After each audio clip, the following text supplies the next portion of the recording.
Otro jueves de literatura viva aquí en la Galería Manuel Amador de la Universidad de Panamá, celebrando la vida.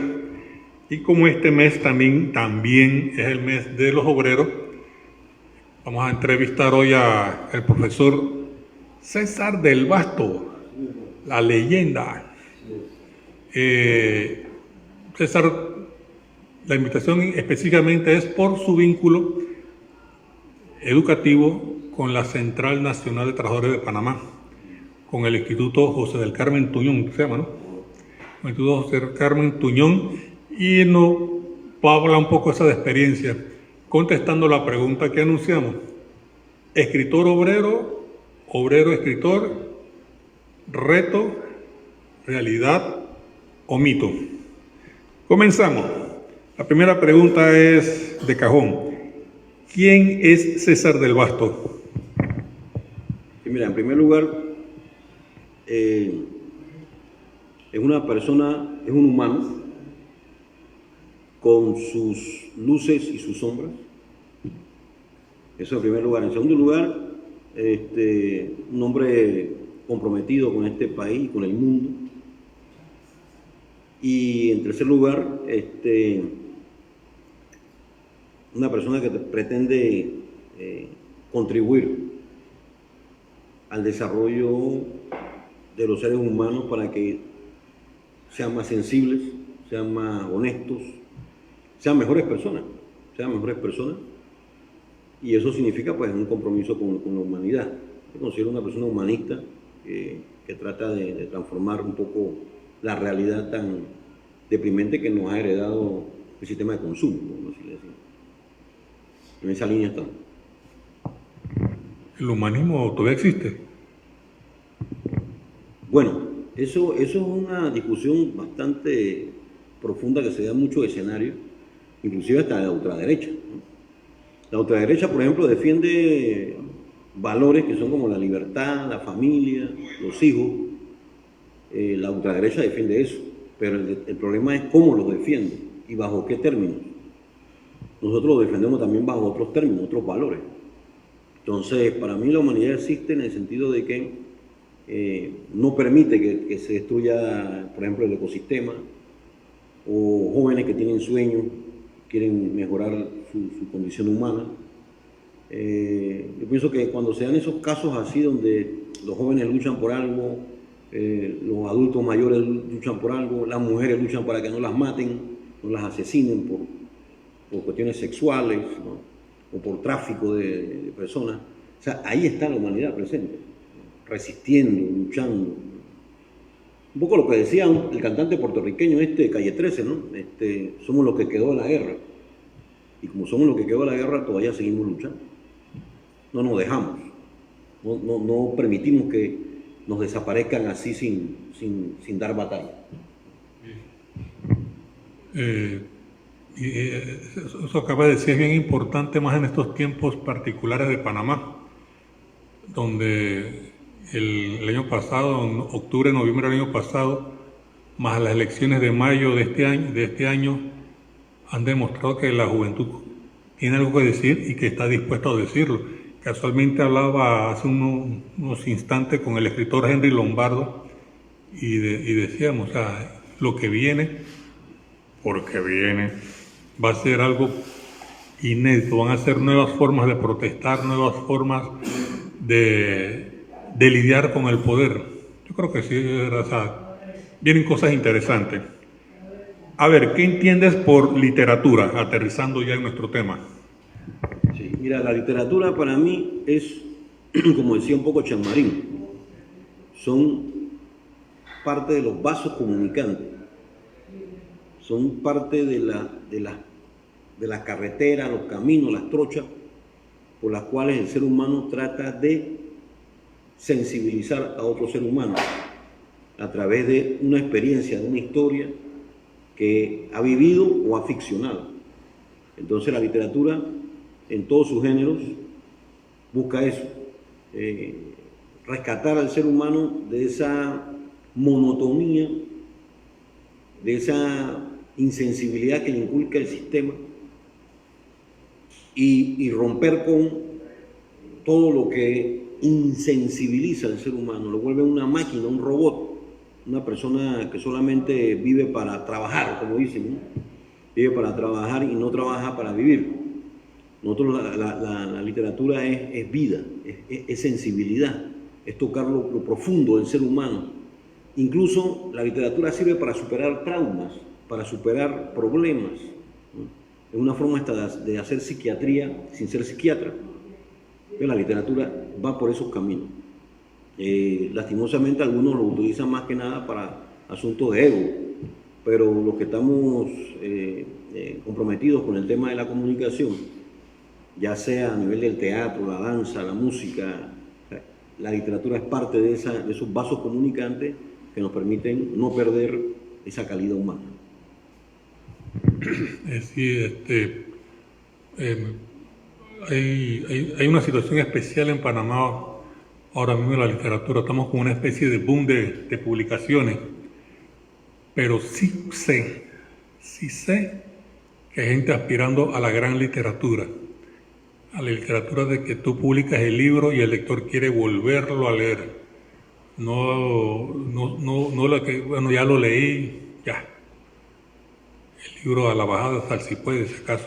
Entonces yo sí sé que hay gente aspirando a la gran literatura, lo que dijiste, a tocar la vida del público, a tocar la vida de la gente.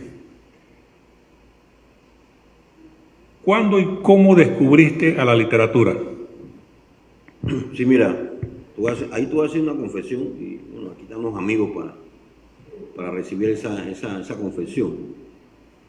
Yo crecí en un lugar, vamos a decir, disfuncional, donde no recibía respuestas a las grandes interrogantes que me hacían sobre la realidad que vivía, el mundo que vivía, por qué esta persona se comporta así, por qué este se comporta así, por qué este no conoce algo que se llama filosofía o que no conoce algo que se llama historia.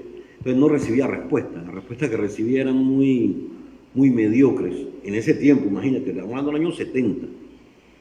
Y recibíamos respuestas muy mediocres. Entonces, frente a esa realidad, me tocó buscar mi propia respuesta.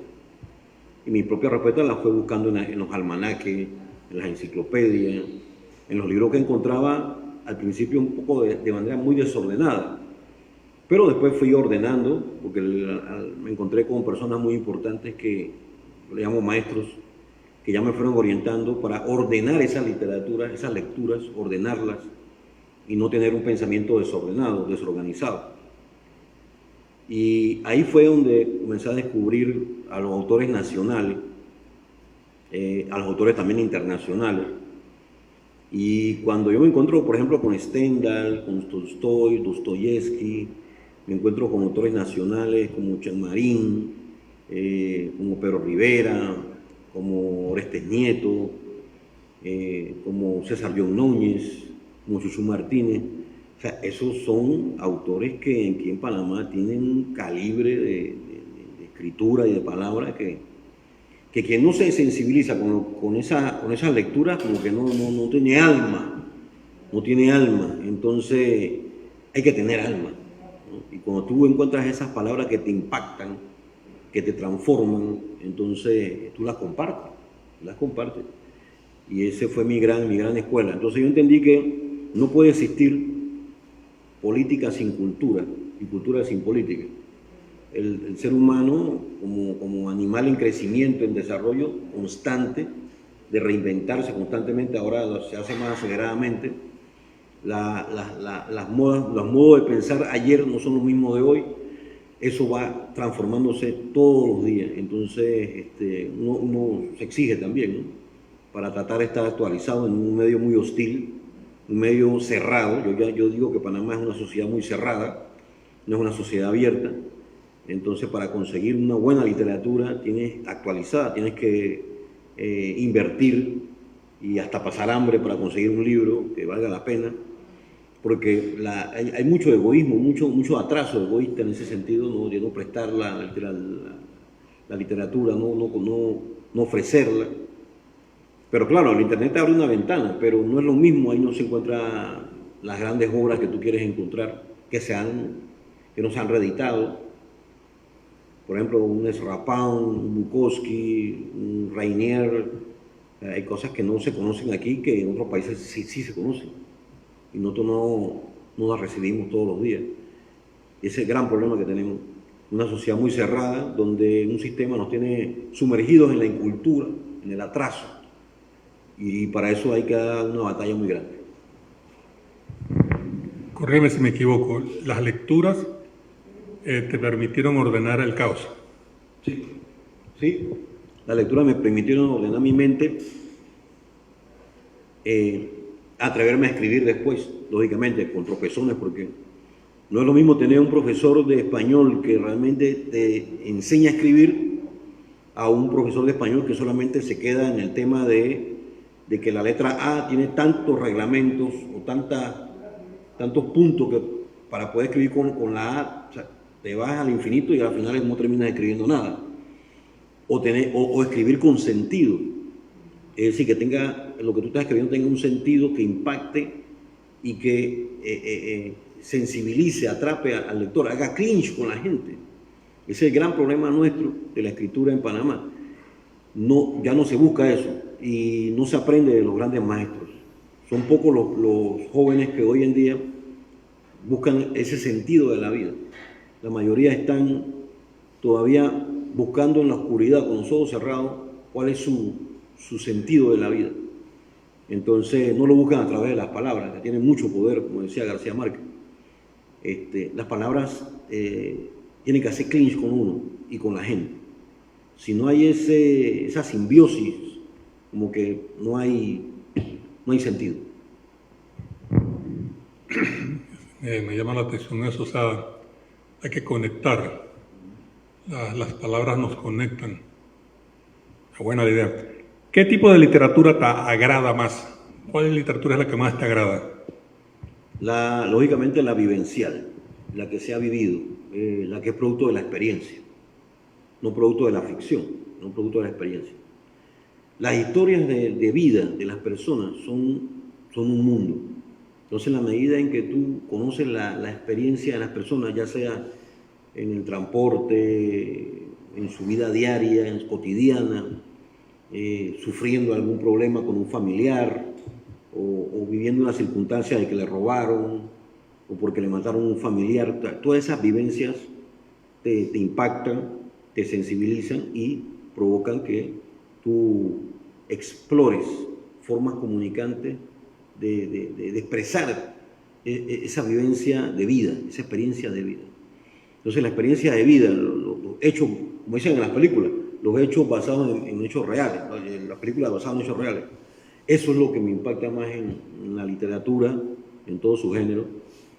Yo pienso que por ahí va el tránsito. ¿Y cuál es la que te agrada menos?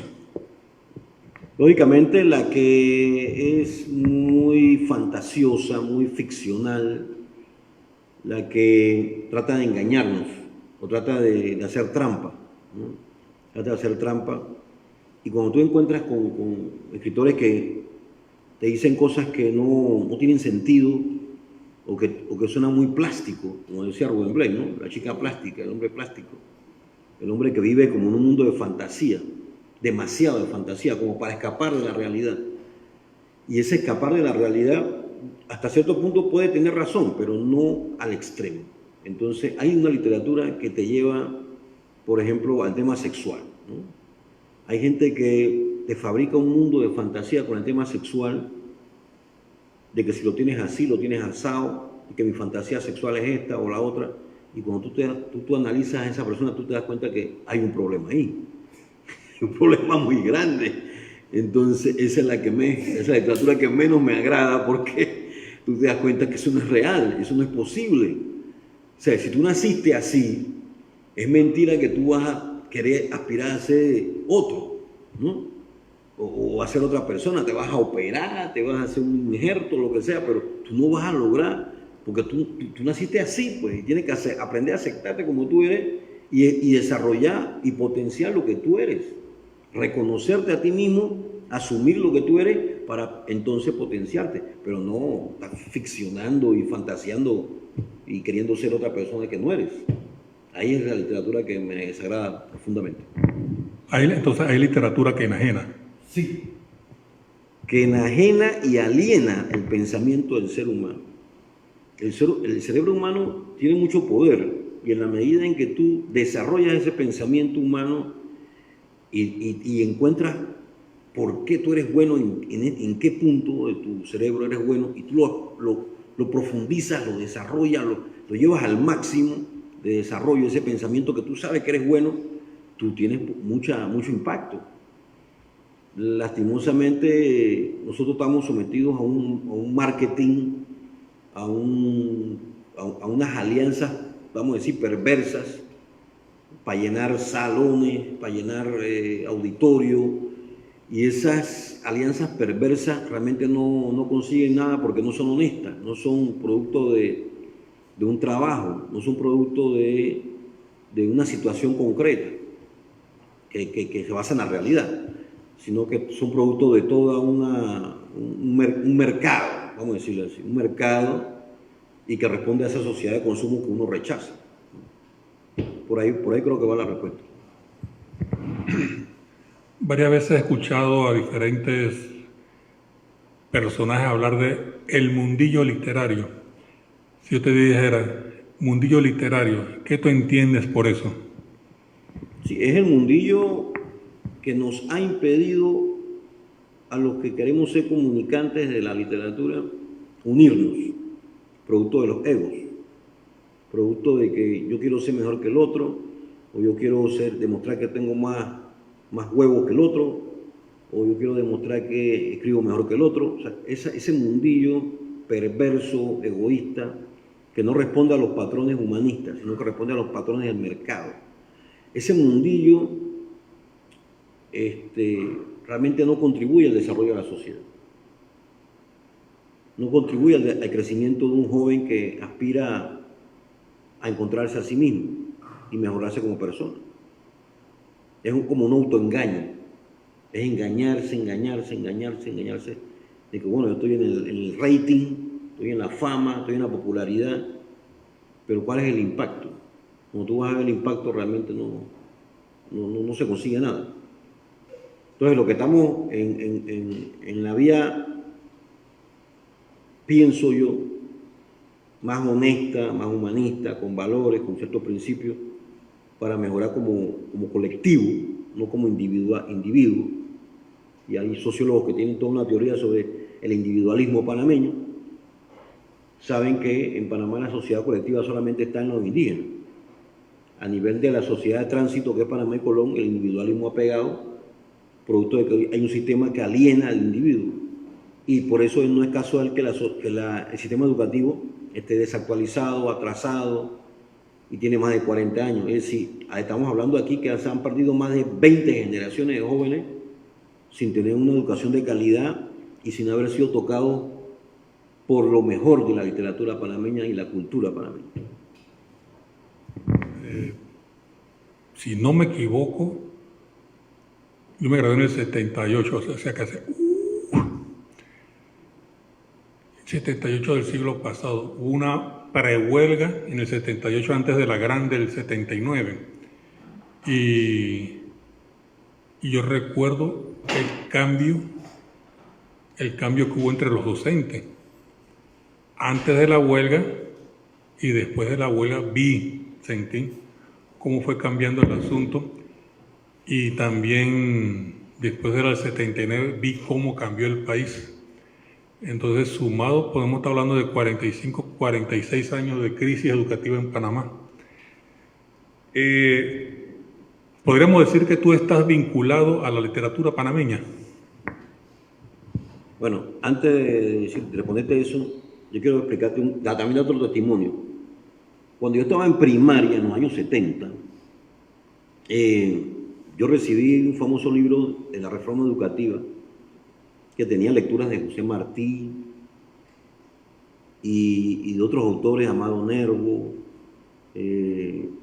Inclusive había un pequeño trabajo de los años 70 de Mario Benedetti, y era un libro para los niños, y ese libro me fascinó, o sea, yo estaba embelesado con ese libro.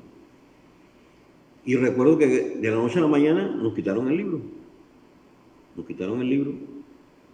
Y los maestros nos decían que esos libros ya no iban a, no podíamos leerlos más porque eran libros calificados de comunistas. Y esos libros que eran de la reforma educativa nos los quitaron. Y yo lloré bastante por el libro. Lloré bastante porque ahí fue donde yo, por ejemplo, descubrí a Martí, el famoso poema ese de cultivo una rosa blanca, ¿no? Ese poema nunca lo olvido. Y después, con los años, ya superado en secundaria ya, me enteré que en la Escuela República de Venezuela, la Asociación de Maestros Independientes y la SOPROF, inclusive la SOPROF, efectivamente habían obligado a recoger los libros de la reforma educativa y los habían reunido ahí en frente de la Escuela República de Venezuela y los habían quemado. Acusados de comunistas, libros comunistas. Y entonces, inclusive estaba Nel Barreyes, que ahora es dirigente de una central de trabajo. Ajá, trotskista. Ahí comencé a cogerle medio rabia al trotskismo. Sí, me excusa. Pero ahí yo entendí que la reforma educativa era buena, porque me enseñaba cosas, valores buenos. A José Martí, a Madonero, Mario Benedetti. Así que por ahí yo comencé a interesarme por este tema de la literatura. Bien, sobre si soy parte de la comunidad, sí, yo pienso que sí, porque mis libros, mal o bien construidos, ya son referencia en otros países. O sea, yo me he encontrado libros míos que existen en China, existen en Europa, existen en Estados Unidos. Claro, hay que entender claro de que Estados Unidos, todo lo que se produce en Panamá, ellos lo están rescatando, ellos lo recogen, ¿no? Entonces, en la Biblioteca del Congreso, por ejemplo, en Estados Unidos hay libros míos, en Costa Rica hay libros míos, en Centroamérica hay libros míos, en Argentina hay libros míos. Entonces, cuando yo me encuentro con esto de que, oye, mira, hasta dónde han caminado mis libros, ¿no? Que no han sido tampoco grandes ediciones, ¿eh? Ediciones muy pequeñas, 100 ejemplares, 200 ejemplares, pero la gente lo ha sabido capturar y aquí ha pasado gente que recoge los libros panameños y los difunde, porque ni siquiera los panameños tenemos una política unificada de vender la producción que hacemos. Entonces, cuando tú te encuentras con eso, de que tus libros están caminando en varias partes del mundo, tú dices, oye, yo soy parte de esta comunidad, aunque también me considero un outsider, ¿no? Un outsider porque no pertenezco a ese mundillo literario que hace poco hablamos, ¿no? No pertenezco a ese mundillo porque sé que ese mundillo no está maduro para realmente responder a los retos de la nación panameña, de la conciencia panameña, de la conciencia nacional, y trazarse objetivos que son de altura, como sí existen en otros países. Por ejemplo, cuando tú hablas de los escritores alemanes, estadounidenses, suizos, argentinos, esa gente valora a cada escritor, aunque escriba mal. Es más, en Perú hay un famoso antipoeta que se llama Nicanor Parra, y es en Chile, me equivoqué. En Chile, que es parte de la literatura chilena, y ese hombre es muy valorado y escribe su barrabasada, pero es valorado, es respetado. Entonces, cuando la comunidad chilena de escritores hace eso y aquí no somos capaces de hacer eso, hay un problema grave. ¿Cuánto tiempo llevas involucrado? Casualmente mi primer trabajo fue por allá por el 96, 97. Fue un trabajo que hice motivado por el tema del Che Guevara. Me llamó la atención que un argentino pasaba por Panamá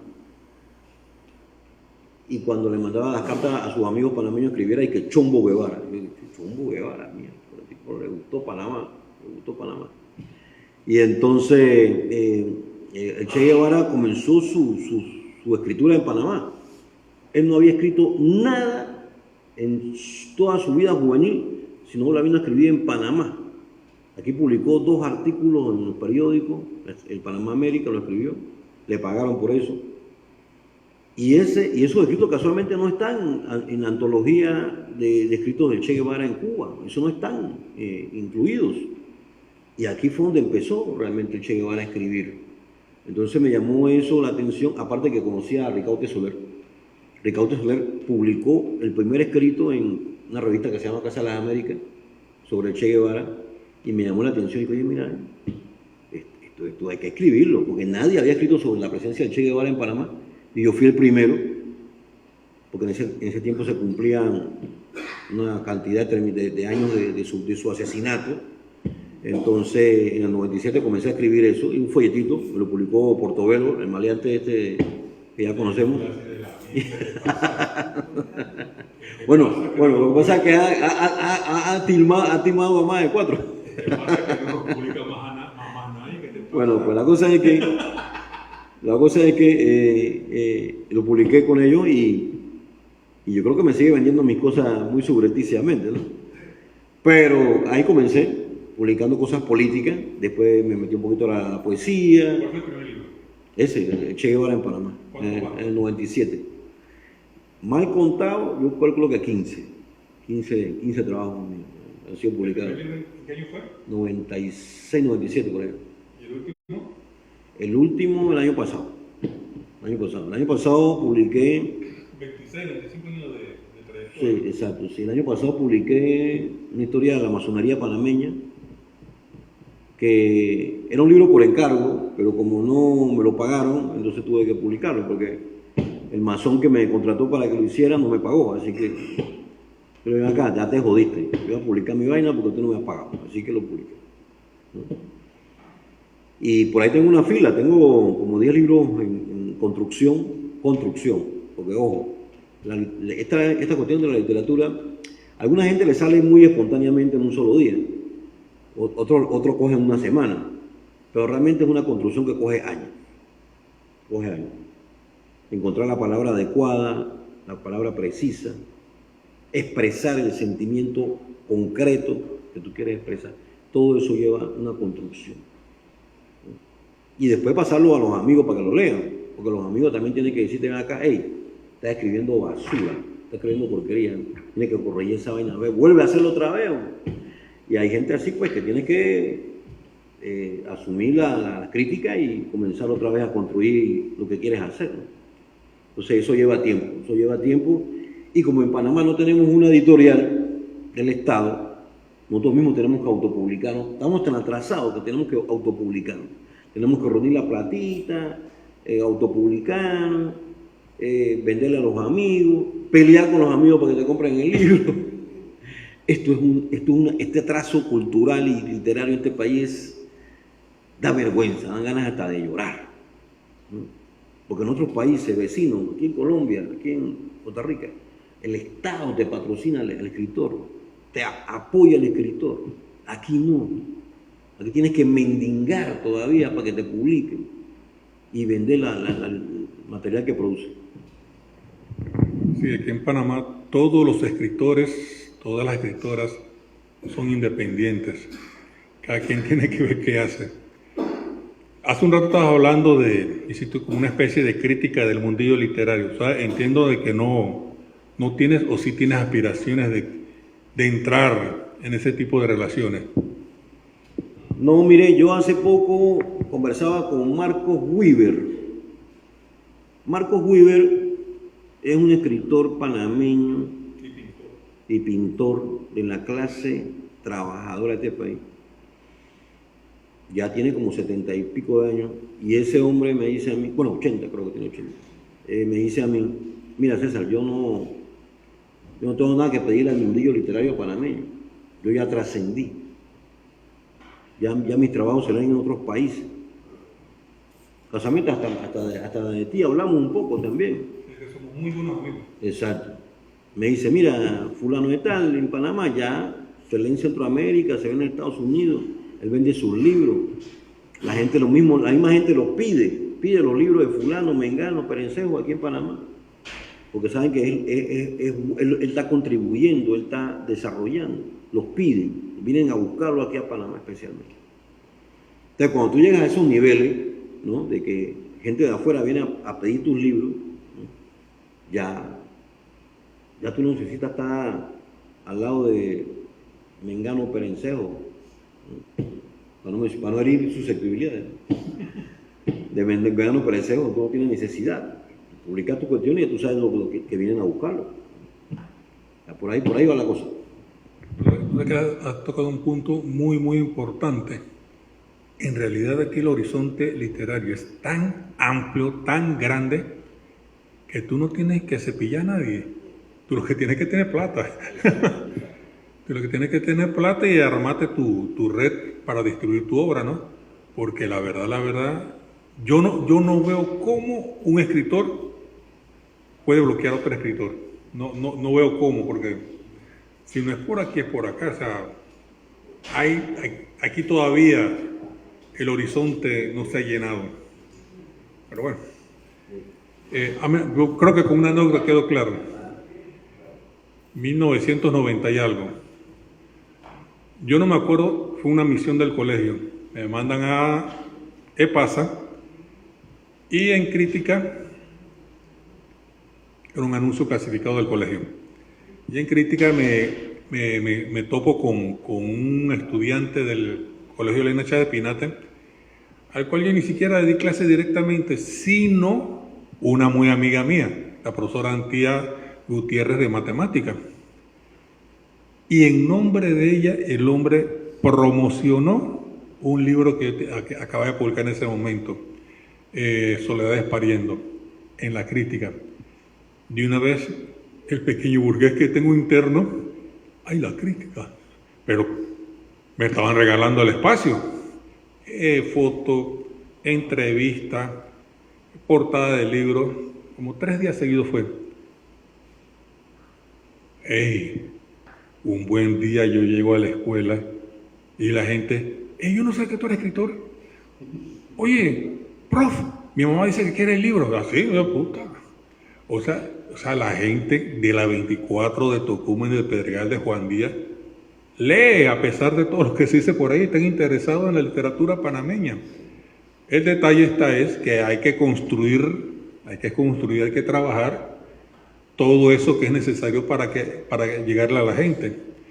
Así que sí entiendo que estas estructuras que mencionaste hace un rato de jugar al yoyo y mirarse al ombligo nada más es una cosa, y otra cosa es tender puentes hacia la gente. Puede ser que de ambas formas se llegue tú a tener alguna autoridad, alguna notoriedad, algún reconocimiento en el país, incluso dinero, pero son como dos formas diferentes de ver el planeta. ¿Me puedes hacer una valoración de la literatura panameña de hoy día? Bueno, en primer lugar, antes de responderte esa pregunta, un preámbulo. Por ejemplo, yo acabo de terminar un libro, que lo más seguro salga este año, un libro por encargo, porque también hago libros por encargo. Todos los que escriben o pretenden escribir bien en este país terminan haciendo papel de negros, escribiendo para otros. Bueno, en este caso, yo escribí un libro por encargo, pero voy a salir con el que patrocinó el libro, o sea, el que pagó la producción. Entonces, el libro se llama China en la literatura panameña. Debe salir este año. Es una primicia, ¿no? La otra primicia es que se acaba de publicar una antología en China, la República Popular de China, que se llama Ellas Cuentan. ¿Estaba Chino Fong? Sí, porque ese es un libro que recoge la literatura de mujeres, o sea, la visión mujeril, como se dice, la visión mujeril de la literatura, en la literatura. Que lo publicaron en China en español. Entonces, el embajador de Panamá en China, que es Leonardo Can, supuestamente debe traer ese embarque a Panamá para distribuirlo de manera gratuita, ¿no? Entonces, yo pienso que eso contribuye mucho al tema. Entonces, respondiendo a tu pregunta, en Panamá, cuando tú has leído la poesía de Chuchú, Pedro Rivera, Orestes Nieto, Héctor Collado, y de los viejos, ¿no? Gil Blas Tejera, Eustorgio Chon Ruiz, Chamarín, que ya no está con nosotros, y tú analizas lo que están escribiendo y por qué lo están escribiendo y el sentido que tiene esa literatura, tú te das cuenta que hay una literatura panameña muy bien marcada y definida. Es una literatura social, patriótica, con conciencia social, que desarrolla la identidad, pero también hay una mala, vamos a decir, una mala literatura. Hay una mala literatura que no está contribuyendo, es muy light, ¿no? Está vacía, no tiene propuesta, no tiene contenido. También hay de ese tipo de publicaciones, ¿no? Pero la calidad pienso que es lo que más pesa. La calidad al final es lo que más pesa. Entonces, sí hay una literatura panameña caminando, y yo pienso que muchos le temen a esa literatura, porque esa literatura refuerza y sigue reforzando la identidad, la capacidad de respuesta, la capacidad de responder colectivamente. Yo pienso que por ahí va la literatura panameña. Ahora tenemos un bajón. Ahora hay muchos jóvenes que quieren escribir, pero está muy vacía todavía. No tiene esa fuerza, ese contenido que se aprende con los maestros, que se aprende con los viejos, ¿no? Todavía hay esa mentalidad consumista de no valorar a los viejos, de no aprender de los maestros, ¿no? Ese antivalor todavía está en la sociedad panameña, como que queriendo no desaparecer, no morir, pero hay que matarlo, hay que matar esos antivalores. Los viejos culturosos y los viejos maestros hay que tratarlos como héroes en este país, ¿no? Y entonces yo pienso que esa es la respuesta. Karnak es el monumento allá en Francia. ¿Es neolítico o paleolítico? Neolítico, creo, ¿no? El monumento ese allá en Francia de Karnak, Chuchu le hace un poema. Yo tengo memoria de mosquito, borracho, hermano. No recuerdo, pero hay una parte donde él describe cómo la gente se puso de acuerdo para cargar esas enormes piedras y erguirlas, ponerlas en vertical. Mira, agárrala por aquí, vamos, metamos a la fuerza, es bellísimo. Entonces lo que te voy a decir es que los maestros también tenían ternura, o sea, un poema sobre el neolítico de Chuchu Martínez, qué ternura, o sea, qué hermoso eso de ponernos de acuerdo para trabajar. También hay unos niños por ahí sueltos que no sé por qué a mí siempre se me ocurre llamarlos los hijos del dragón. Jacob Jiménez, Corina Rueda, Julia Aguilera, David NG. Esa gente se los tiro a cualquiera de Centroamérica y les dan palos. Son 4. Y Elpidio González, se me olvidaba, perdón. Son poetazos al nivel que quieran centroamericano, y cuidado, también le dan un par de bofetadas para sus suramericanos. Ese es de este lado.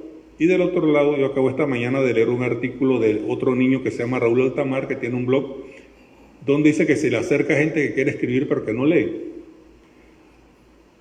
Y lo que yo quiero reforzar es la respuesta que él da.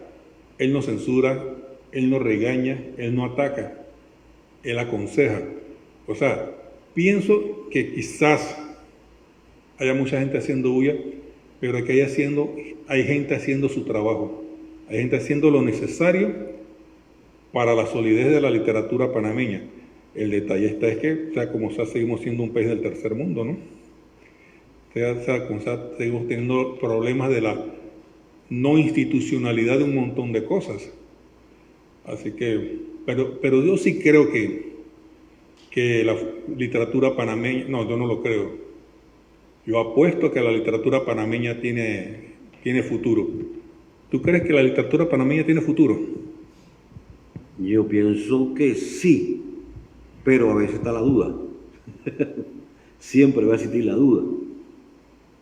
Cuando tus amigos publican un libro, por ejemplo, sobre temas que le interesan, sobre el medio que desarrollan su trabajo, y esos amigos tienen como dicen para mí, tienen los huevos para publicar, y lo publican, y los amigos lo vamos a apoyar. Pero más allá de que los amigos lo apoyen, tenemos que difundirlo para que trascienda la frontera y no se quede en la sociedad cerrada que somos. Entonces, cuando un amigo hace eso, o un conocido, cuando tú lees el trabajo de un conocido, oye, ve, tu trabajo está bueno, yo voy a recomendarlo porque está bueno tu trabajo. Entonces lo compartes, pero lo compartes también con gente de afuera, no solamente para que se quede aquí, no para que trascienda la frontera. Se sepa que aquí también se hace buena literatura, buenos trabajos, que están aportando algo nuevo, ¿no?, a la sociedad y al mundo, porque no somos un ente aislado. Entonces, cuando tú haces eso comprometidamente, yo pienso que ahí estás en la línea tuya, ¿no?, estás en lo tuyo. Lo contrario es que no se quede callado y no apoya al amigo cuando publica sus cosas, ¿no? Felicitarlo, por lo menos felicitarlo. Después comprarle el libro, después difundirlo. Por ahí es la línea correcta. Pero hay amigos que ni siquiera te felicitan, te dicen que hay de acá. Publicaste una vaina, ni me enteré. Entonces ya ahí te das cuenta como que pues, aquí hay un problema, ¿no? Pero sí, mira, hay mucha ternura en la otra, respondiendo a lo que dijiste. Hay mucha ternura, y casualmente hace poco subí al Facebook mío, porque Facebook es una ventana, ¿no?, internacional, unos niños cantando canciones de Rocío Jurado, ¿no?, de España. Unos niños de 10 años, 9, 10 años, imagínate. Ojalá tuviéramos nosotros esa cuestión, cantando esas canciones, y el niño nervioso, y la niña también nerviosa, ¿no?, apenado, llorando, porque estaban nerviosos cantando un público tan grande, ¿no? Pero tú ves ahí la honestidad del chico, ¿no?, la honestidad, la libertad de llorar en un escenario, y después llenarse de valor, empinarse y cantar la canción de la mejor manera posible, que los jurados quedan abrazando a los peladitos. Entonces, cuando eso se da en un país, tú te das cuenta que no se ha perdido la humanidad, no se ha perdido todo, y de que hay ternura, y que la ternura hay que cultivarla, hay que cultivar la ternura, hay que cultivar la vergüenza, hay que cultivar el llanto, la risa, hay que cultivarla, porque son expresiones humanas que nos hacen más humanos, Cuando una persona es muy fría, poco importa, como decimos en Panamá, vale todo, para no decir otra palabra, ahí tú te das cuenta que ahí hay un problema también. O sea, el sistema ha logrado vencerlo, ha logrado arrodillarlo. Por ejemplo, para mencionar un nombre, que a ver si lo voy a decir con ganas, ¿eh?, Carlos Guevara Mann. Carlos Guevara Mann es un tipo, para mí, insensible, que hasta falsea la historia, ¿no?, y hace papel de historiador y no es historiador. No maneja ni siquiera metodología, ni disciplina, ni escuela. No, él es abogado.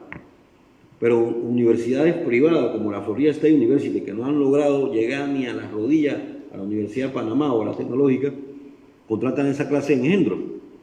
Entonces, este gobierno que ahora está entrando a Panamá, que es un gobierno totalmente criminal, pues lo contrata para darle un puesto ahí para que siga la fiesta de los bandidos y criminales. Entonces, ese señor escribe, pero escribe falsedades, escribe cosas que él solamente se cree. Y me recuerda mucho a esos que creen que la Tierra es plana, los terraplanistas, bueno, igualito, ¿no? Derechón, ¿no?, apestoso al alcanfor, ¿no? Eso no funciona en este país. Pero bueno, eso es lo que nos tenemos que enfrentar dentro de pocos meses en este país. Gente como esa, ¿no?, que se creen superior a la población, se creen superior a los panameños. Ellos tienen una mentalidad medio europeísta, etnocéntrica, ¿no?, de que solamente los blancos son los superiores y todo lo que es mestizo, negro, indio o de otras etnias son inferiores. Esas son la gente que hay que combatir. César, permíteme ubicarte. Discúlpame. Está bueno, está bueno. Yo estoy seguro que a ti te ha pasado lo que a mí. Tenemos toda nuestra vida soportando esas injusticias. O es que tú vives en Costa del Este. Yo vivo en Juan Díaz, tú también vives en Juan Díaz. La última vez te conocí en Juan Díaz. Entonces, pero había algo que quería rescatar. Mira, el gran problema es la improvisación. Improvisación fundamentada en mitos, en mentiras. Cuando se deroga la reforma educativa, yo era estudiante universitario, primer año de la Universidad de Panamá en la Escuela de Biología. Y yo me acuerdo que decían que la reforma educativa le cortaba la posibilidad a los niños del campo de estudiar medicina, porque como les van a poner a estudiar agronomía, ya ese muchacho ya no podía estudiar medicina. Bueno, yo trabajé allá adentro. Y en una escuela que no estaba tan adentro. En esos tiempos el transporte no era tan eficiente como ahora, pero estaba bastante cerca de la Panamericana. Ahora es una escuela completa. En esos tiempos era el primer ciclo del Valle de Antón. La gente del primer ciclo de Valle de Antón en ese tiempo tenía muy pocas posibilidades de estudiar segundo ciclo. ¿Por qué? Porque la escuela segundo ciclo más cercana estaba el Salomón Ponce Aguilera en Antón o el Ángel María Herrera en Penonomé. Cualquiera de las dos significaba gastar una gran cantidad de dinero en salir del valle hasta llegar a Salomón Ponce o ir hasta el Penonomé y quedarse la semana de lunes a viernes durmiendo en Penonomé en el IFARU, en el local del IFARU. O sea que la realidad era de que esos muchachos no iban a poder estudiar medicina. Entonces yo pienso que en Panamá ese sistema del que estás denunciando está fundamentado en muchos mitos. ¿Tú crees que los escritores tienen algún papel que hacer frente a esos mitos que abundan en Panamá?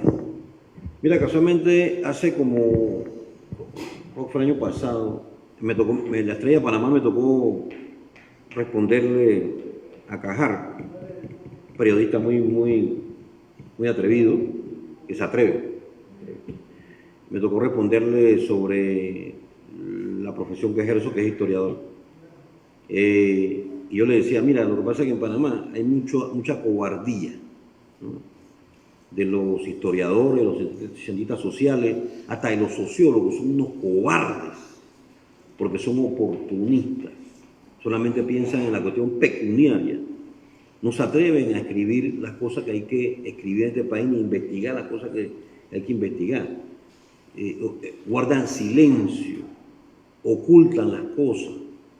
Entonces, una sociedad donde tú le ocultas la historia a la gente, donde tú no transmites puntualmente las cosas, eso va generando un carácter que se doblega, un carácter que es demasiado flexible y que termina transando, porque necesita sobrevivir en la sociedad de consumo.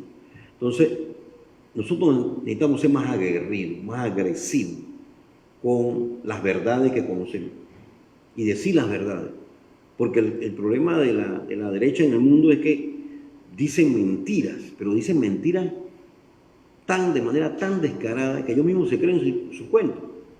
Entonces nosotros tenemos que saber decir las verdades que ellos ocultan, decir las verdades que ellos ocultan y decirlas abiertamente, llegando hasta la denuncia, ¿no? Porque el gran problema es ese. Hay una humanidad que quiere seguir doblegando a la mayoría, y hay una humanidad que sabe muchas verdades y no se atreve a decirlas. Ahora, claro, con el tema del Internet se están abriendo algunas puertas, se están abriendo algunas ventanas, pero falta mucho.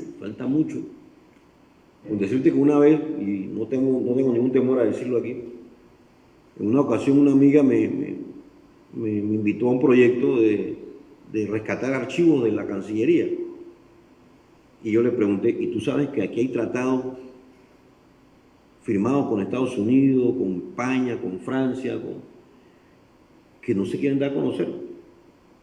Ellos se van a atrever a publicar eso. Y hasta ahí llegó el proyecto. Hasta ahí llegó el proyecto. Porque en esos convenios, en esos acuerdos, hay cuestiones adendas secretas. Es más, me atrevo a decirte, por ejemplo, los Estados Unidos entregaron el archivo de Noriega a Panamá, lo entregaron hace como 3, 4 años. Y los Estados Unidos entregaron esos archivos de Noriega y pusieron una condición. Esos archivos no se pueden consultar hasta dentro de 50 años. No se pueden consultar hasta dentro de 50 años. ¿Tú sabes lo que significa eso? Que ahí hay verdades que están ocultando tanto la clase dominante de este país como en Estados Unidos, que no quieren que se sepa, que están ahí. No, me imagino que no lograron sacar lo que era más sensible, pero todavía hay cosas que un buen investigador se da cuenta, 2 y 2 son 4, 4 y 2 son 6, no como el Gabo y Carrizo que decía 4 por 8. Entonces, ahí te das cuenta, ¿no? Hasta dónde llega el asunto del compromiso. Yéndonos hacia el tema esencial, rápidamente defíneme qué es un obrero y qué es un escritor. Bueno, casualmente yo le decía la definición más sencilla, ¿no? Porque tú sabes que esto es propedéutico, ¿no?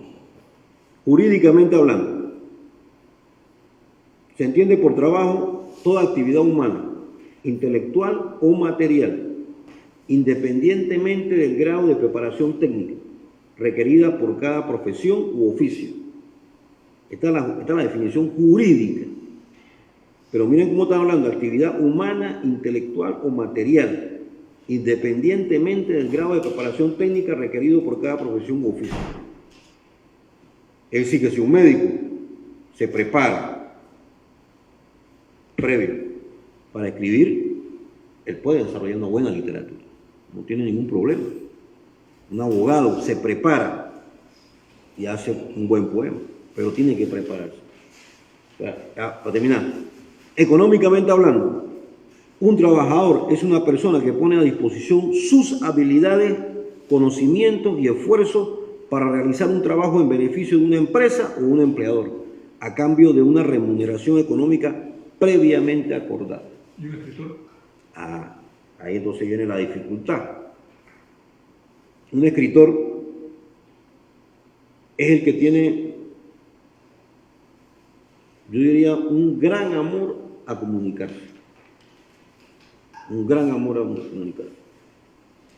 Sin que interviene incluso la soledad ahí, el tema de la soledad. Pero tiene un gran amor a comunicarse. A comunicar algo que ha encontrado, que ha sentido. Entonces, quiere expresarlo a todo el mundo, gritárselo a todo el mundo. Esto soy yo y esto quiero expresar, esto quiero darlo a conocer, porque cree en la humanidad, es una persona sensible. No se puede entender a un escritor que no sea sensible. Entonces un escritor es un comunicador, es una persona sensible, es una persona humanista. Entonces estamos hablando de que supera estas definiciones. ¿Existe en Panamá, es el caso que nos interesa, los obreros escritores existen o es un mito, es un reto o es una idea que anda por ahí sin concretarse? Bueno, casualmente yo había escrito un trabajo de 9 páginas. Para mí hay 3 escritores obreros emblemáticos, ¿no? El primero era Federico Escobar, nacido en 1861, fallecido en 1902. El segundo es Demetrio Herrera Sevillano, ¿no? Que es muy emblemático. La gente recuerda mucho sus poemas Cuartos y otros más. Casualmente, este año se cumplen 100 años de su primer poemario. 100 años de su primer poemario. Mis primeros trinos se llamaba el primer poemario de él, en 1924. Y el tercer poeta obrero, que para mí también es muy emblemático, le decían Chigoré. Sí. Pero también, ¿qué tú dices que de Joaquín Beleño, qué dices? Joaquín Beleño, sí, y muy comprometido. El detalle con Joaquín Beleño es que todavía tenía, porque viene el tema del pensamiento, de la conciencia de clase, vamos a decirlo así, ¿no? Joaquín Beleño todavía expresa la conciencia del pequeño propietario, del pequeño propietario, del que tiene ansia de tener una tierra, una empresita, una cosa, ¿no? O sea, el trabajador sabe que él no puede superar, él no puede hacerse rico, porque el sistema se lo va a impedir de todas maneras, de todas formas se lo va a impedir, a menos que se meta como un señor por ahí que es legislador, que se cree gamonal de Boca del Toro, ese sí robó para hacer, disfrutar, ¿no? Tomarse un macala, ¿no? ¿En Panamá pasa eso? No, Es un legislador, sí, como no, un legislador. Pero ese no es escritor, pero... Están informando a Panamá, ¿qué te pasa? ¿Hasta cuándo? Hay legisladores que inclusive tienen hasta 5, 6 millones, 10 millones. Hay una legisladora de San Miguelito que tiene hasta 10 millones de dólares. Ahora está ahí que trabajando en la Universidad de Panamá. Yo me quedé así, coño. Con 10 millones de dólares trabajando en la Universidad de Panamá. Pero bueno, la cosa es que Chigoré es el último poeta obrero, Luis Antonio Mujica Atencio, nació en 1913. Tiene como 20 años muerto ya. Supuestamente. Entonces vivos no hay ninguno. Sí, como no. Todavía. ¿Quién? Nosotros. Ya yo no soy trabajador. Nosotros. No, digo, tú estás jubilado, pero tú vienes de la clase trabajadora, dependiste. Jubilado, pero no se fue, hermano. Sí, pero nunca tuviste empresa, siempre dependiste de tu salario, es decir, no aspiraste más allá de tu conciencia de clase. O sea, tú estabas clarito de que tú... ¿Cuál es mi clase social? Exacto, o sea, tú eres una clase social trabajadora, trabajador de la educación, de la cultura. Tú sabías que tú, si montabas una empresa, te iban a quebrar. O te quebraban, porque tú no eras parte de una clase, tú no eras parte de esas complicidades donde tienes que aumentar precios y vivir del pobre y robarle al pobre. No, Bien, no. dado que tenemos un compromiso aquí con la galería, Correcto. prácticamente dos preguntas. Uno, ¿qué hay que hacer para que aumente la cantidad de obreros escritores en Panamá? Llevarle la cultura a los barrios, a las comunidades, pero claro, lo mejor de la literatura, tanto nacional como internacional. Yo pienso que es un trabajo como de misionero.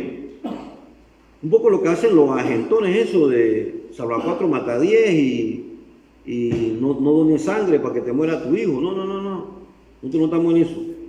Nosotros queremos sensibilizar a la gente, hacer clinch con la gente, de que la literatura puede salvar a la gente, sacarla de la maleantería, sacarla del vicio, sacarla del lumpenato, ¿no? En la medida en que...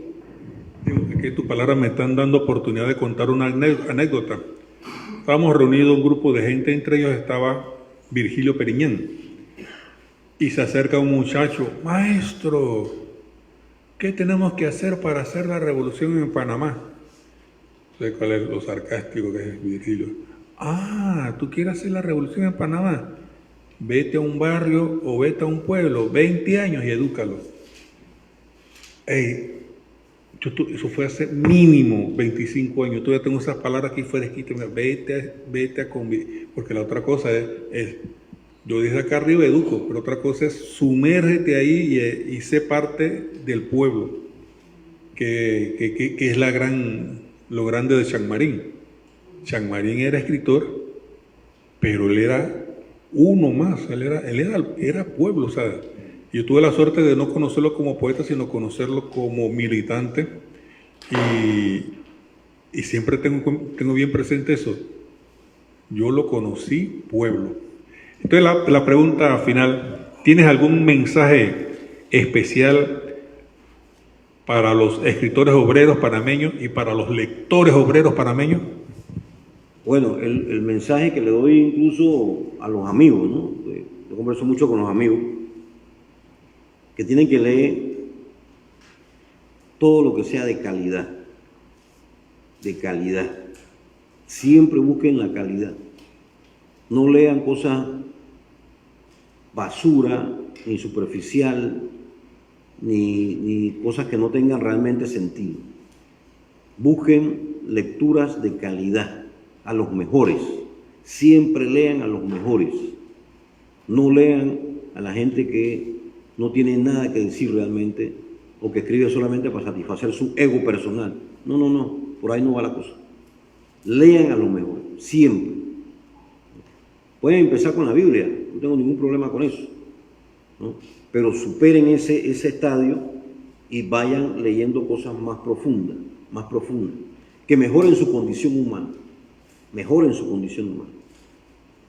los hagan mejores personas y los catapulten a estados superiores para llegar al compromiso con la humanidad, pero nunca perdiendo esa constancia, ¿no? Leer a los mejores siempre, pero mejorando la condición humana. ¿Y a los lectores?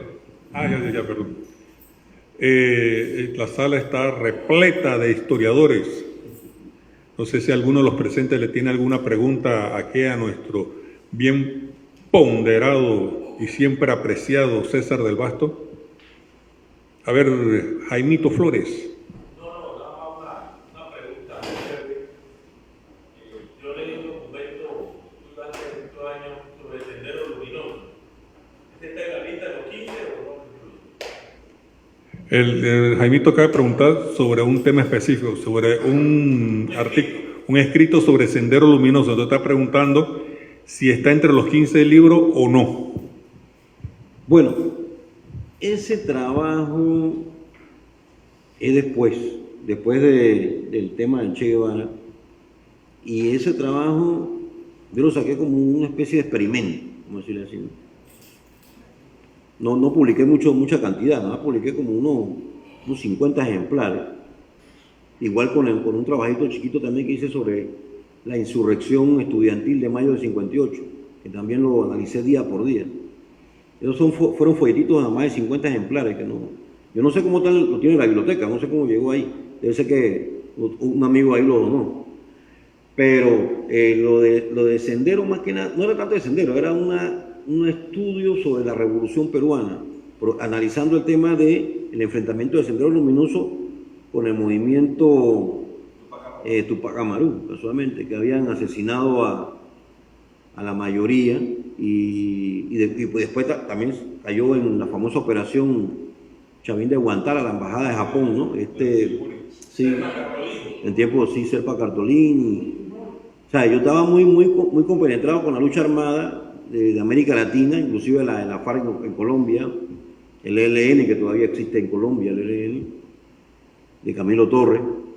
Entonces yo no era ajeno a la lucha armada. La lucha armada, yo pienso que cuando se cierran todas las ventanas, todas las puertas, pienso que es una lucha legítima, ¿no? El problema es que uno no puede competir a veces con las bombas esas que vienen de Estados Unidos y con visiones nocturnas, ¿no? Es una tecnología que no es relajo. Pero la lucha armada para fusilar más a 4 oligarcas en este país, por ejemplo, yo pienso que es legítimo. Porque ellos hacen lo que les da la gana, porque nadie se ha atrevido, como lo hacían los anarquistas en el siglo XIX, decirle: ven acá, esta bala que te voy a meter es porque mataste a tantos obreros de hambre en una huelga, así que coge tu balazo. O sea, aquí no hay un panameño que se atreva a eso. En Nicaragua... Señor de la DIP, es él, no yo. En Nicaragua, un joven poeta, Rigoberto López Pérez, se atrevió en un central obrera de Nicaragua a agarrar al dictador Somoza y meterle 3 pepazos, y lo vinieron a operar después a Panamá para ver si lo salvaban los gringos, y no se salvó. Pero fue un joven poeta que se atrevió, Rigoberto López Pérez. Pero en Panamá todavía no tenemos un Rigoberto López Pérez, pero él se atrevió, y era un poeta nicaragüense que le escribió una carta a su mamá de despedida: voy a hacer algo que me va a costar la vida, pero lo voy a hacer. Y se la dedicó a la mamá, y era poeta. ¿Alguna otra pregunta? A ver, Everardo. El señor pintor Everardo Santana. Bueno, de todo, buenas noches a César y al maestro Bueno, más que una pregunta, quería como algo en la parte cultural.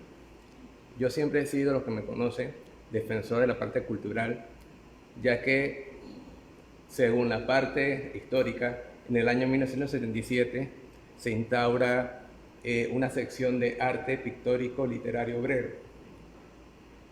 Luego de varios años se instaura hacia de obrero a trabajador. Pero he visto artistas participando en estos concursos. Mi pregunta es, ¿cuál es el afán, si ya son artistas, dónde está el espacio del obrero en participar? Bueno, casualmente el Instituto Panameño de Estudios Laborales, que es el que se instauró para llevarle cultura y capacitación al trabajador panameño, porque eso lo hizo, fue un interés casualmente del comandante Omar Torrijos Herrera, para elevar la condición del trabajador culturalmente, en todos los planos, o sea, la capacitación profesional, pero también la parte cultural. Entonces el concurso comenzó con un concurso de cuento y poesía, solamente. Después se fue abriendo para la novela, el teatro, y en los últimos años se abrió para lo que es el arte, las artes plásticas, la escultura, la fotografía y el cine, incluso pequeños cortos de filmación, ensayo también. Entonces, pero se aumentó también el monto. Ya no ganan ahora $500, $300, ni $100, no. Ahora estamos hablando de $2.000, $3.000, $7.000, $5.000. Entonces ahí entra un barranco de gente que no es de los sindicatos, ni siquiera de trabajadores independientes. No, ya son abiertamente gente profesional de las artes que entra a ganarse ese monto. Pero no es que sean realmente trabajadores. Pero participan algunos trabajadores todavía. Participan algunos trabajadores y hay que valorar eso porque hay gente muy humilde que tiene talento. Tiene talento. Han encontrado en la cultura, en todas sus expresiones, una forma de no ser secuestrado por un sistema cada vez más perverso, que no lo salva, o sea, no le da opciones. O eres maleante, o eres maleante. Entonces, la cultura permite darte esa opción de no ser maleante. La cultura te salva.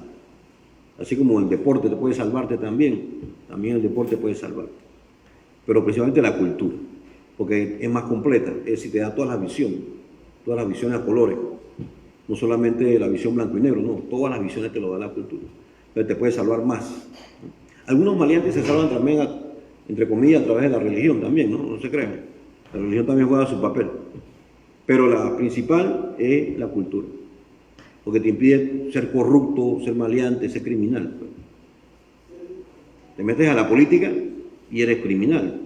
Te metes a la religión y igual puedes ser criminal. Te aprovechas de los feligreses. Ahí tenemos un ejemplo máximo, Álvarez, con una iglesia que hasta le tira spray a la gente, ¿no? Creyendo que lo está bendiciendo, pero los trata como si fueran cucarachas. Le tira un spray ahí y el tipo está más millonario que el carajo, tiene más propiedades, porque sí, te estoy diciendo, y que el líquido de Jerusalén y vaina, te tira así la gente. Y el hombre tiene propiedades, él es propietario de Osana TV, Radio TV, ahora se crearon hasta una universidad.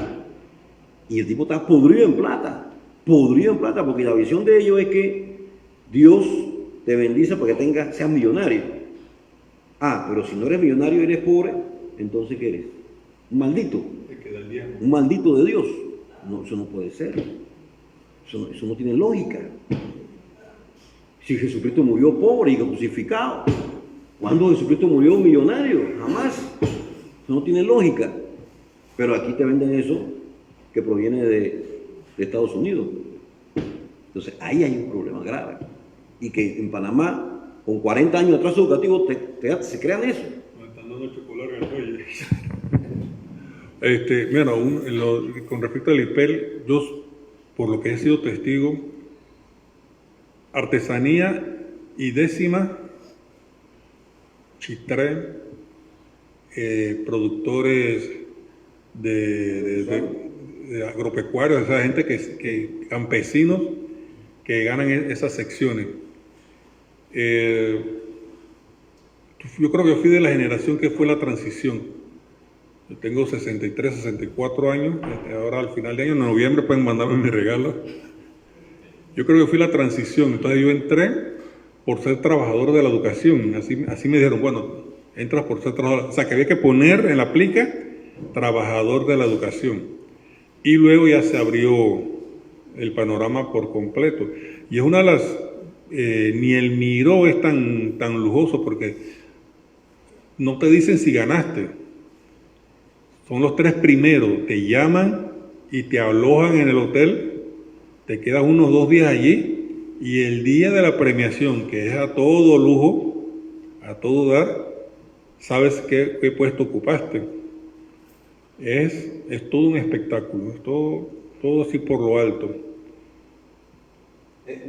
Un detallito. A ver si eso es lo del origen, ¿no? Lo de promover la literatura entre obreros, no sé. Mira, actualmente el director del IPEL, casualmente, es docente aquí en la universidad. Se llama Román Gordón. Él por primera vez abrió dentro del IPEL un espacio para exhibir todas las obras ganadoras, tanto a nivel de la plástica, la escultura, la literatura. Él está organizando todo eso y ya tiene el espacio. Y tú puedes ir al IPEL o mañana, que tú quieres ir al pequeño museo que tienen ahí, ya lo tienen habilitado. Tú puedes ir a pedir la obra y tomarle fotos y todo. O sea, te dan todas las facilidades para que tú puedas consumir ese producto cultural. Eso es algo que ha hecho el director del IPEL en esta administración. O sea, es lo salvable de esta administración, ¿no? Salvable. Y por ahí pienso que hay que respaldar esa cosa positiva. Museo del Instituto Panameño de Estudios Laborales del Mitradel en Plaza Edison. Bien, muchas gracias a todos, gracias a ustedes, a los fieles, aplaudan a ustedes mismos, por favor.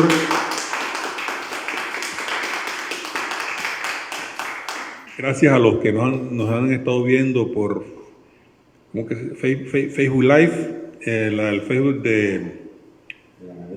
el de la galería. Ahora mismo no me acuerdo cómo es que se dice eso. Y el próximo mes vamos a tener nuestro invitado que se llama Ahmed Valencia. Vamos a hablar sobre si es posible que la literatura se use para discriminar, para excluir. Entonces vamos a hablar de ese tema. No recuerdo el día exacto, pero es el último jueves del mes de del último mes de junio. Así que aquí vamos a estar con Jueves de Literatura Viva. Muy agradecido. Muchas gracias, César. Gracias.